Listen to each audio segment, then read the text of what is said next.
Parang dilim. Ito pala sagot tayo.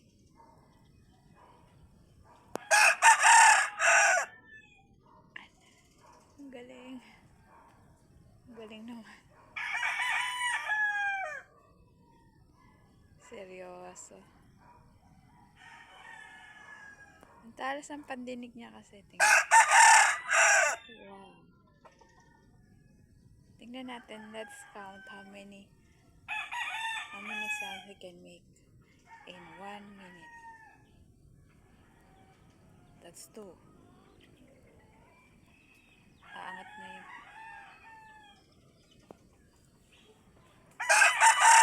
That's 3.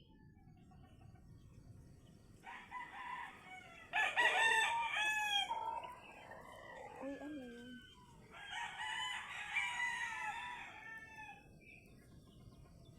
Pag inangat niya raw yung pakpak niya, sa sounds na siya.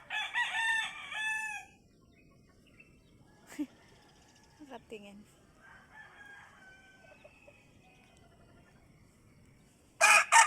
Oh, that's 4. Nice.